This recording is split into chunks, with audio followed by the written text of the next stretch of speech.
All right, welcome back to my Yap session. So, chapter 21, very straightforward, right? We met a couple of NPCs who don't seem like they're going to become relevant ever again, so I don't know why I brought that up. But we have 21 getting a little bit of character development. She gets her new fancy frame, and probably the most impactful thing is the introduction of the hetero zone and the hetero creatures doing their thing.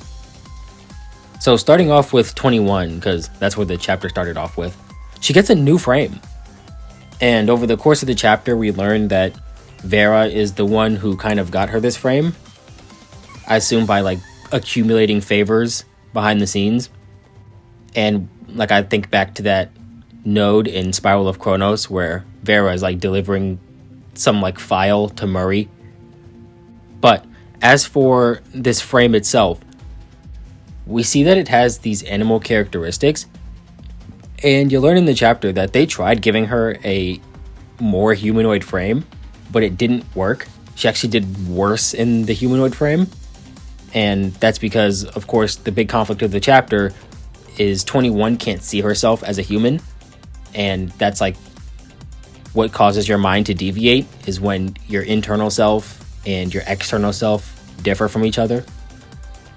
So 21, who's like never considered herself as a human being, sees herself in this human frame and is like, that's weird. So they had to give her those inhuman attributes to stabilize her a bit more. Also, in the pursuit of stabilizing her mind, is they kind of disconnected her from Buddy, right? Her little co-robot. So in her A-rank frame, that robot is quite literally a piece of her. Like, it shares the load of her consciousness. So it's kind of like 21 exists both in her mind and in the robot at the same time. Which is why she's able to like communicate with it as if it was like an actual person, is because it's almost like talking to herself. And she also had her eye covered because her eye connected to the robot, so she could like see what it saw. But now she doesn't need that, because they obviously, of course, want to make her more stable. So they disconnected her and they gave her a new eye, which is something she mentions in one of the combat stages. Just a passing detail. Of course, there's Vera, who's just kind of doing things. I don't know, this might be the most amount of damage we've ever seen Vera take in an encounter. Like, even in chapter 2, like, she took a loss to Tifa, but Vera herself didn't take a lot of damage. Just like her team got wiped. We have Grey Raven, but more important, Lucia, after the events of Fort Winter, right? She's getting the commandant treatment, right? She's up in Babylonia, in that room, up in the observation room. But unlike Commandant in chapter 14, he has Asimov in his back pocket. So those two are kind of in cahoots now, because Commandant gave him like the data they got from Fort Winter. Okay, and then we got a couple NPCs, right? So starting off with Lilin. So he volunteers to take Vera through the forest. And during that first encounter with the hetero creatures, he gets like scratched by a plant and then gets like kind of infected. So then over the course of the next couple of nodes, that scratch gets him more infected, and then he starts going crazy. He starts hearing the voices, and that's what causes him to run way deeper into the forest, where he eventually gets slurped by the tide. And then in the hidden section, the unseen section, you get to actually play through and like see what he saw while he was inside the tide, and I think that was really cool.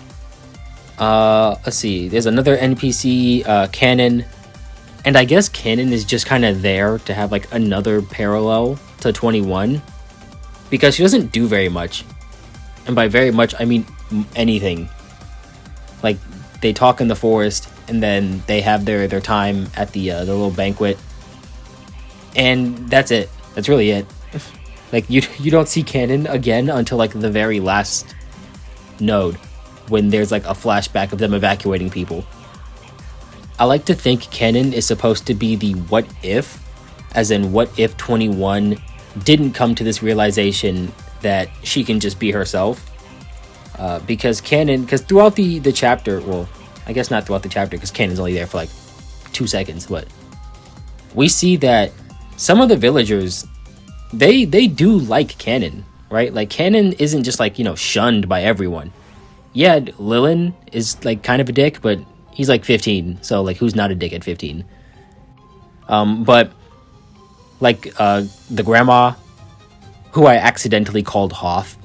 I got the NPC names mixed up, but the grandma, she's nice. She invited Canon to join the celebration, and what's his name? Solins was like, "Oh, Canon, we really appreciate your help and all that. You're welcome here. I want to apologize on Lilin's behalf."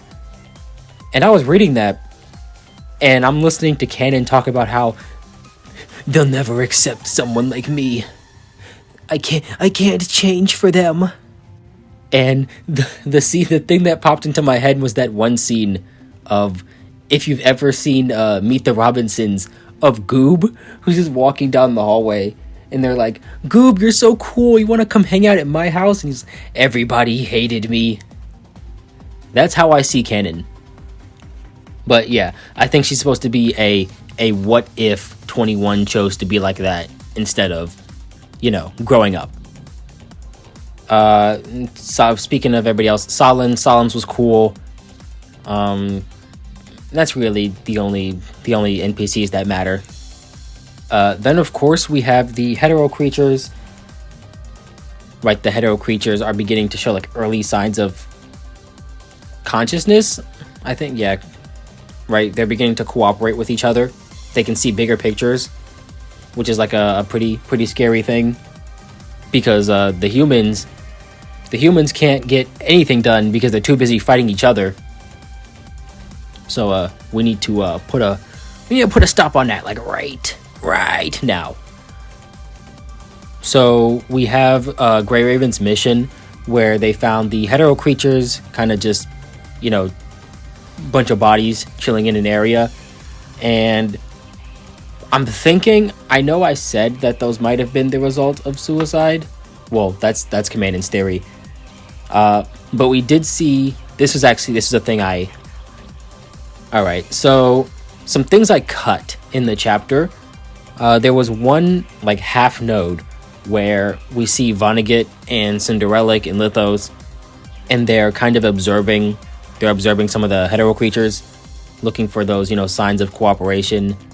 And Vonnegut says something a little interesting. He tells Cinderelic to make them more earth animal-like, because he thinks that'll make it easier for the other ascendants to control them.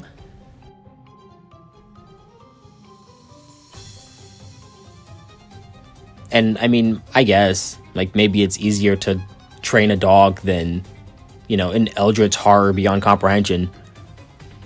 Fair enough, I guess. But they're also talking about Project Kythia, but every other word they said was in quotes, and I can't even begin to speculate what those things are. So instead of just saying like, Cinderelic talks about the thing and Lithos mentions the other thing, I just cut it out. It'll probably get expanded on later anyway, so. Alright, so the reason that this chapter is so super short in the first place is because I cut out a quarter of it, and the quarter I cut was that wolf that is in every other node. It just keeps showing up. Kuro, you're not beating the allegations, alright? Between this and Spooner, someone on your team is a furry, alright? I don't make the rules, alright? But it's just like this side story about this wolf. And look, it's supposed to be an analogy for 21. But like, the whole chapter is an analogy for 21. You don't need to beat me over the head with this wolf-sized brick. Yeah, the only part of that entire section that I put in was the very last one, was the very last section, where the entity is trying to like convince 21 to join the collective. And me personally, I am under the impression that this entity that was talking to 21 is going to look like a small child with a green cloak. Also, random detail.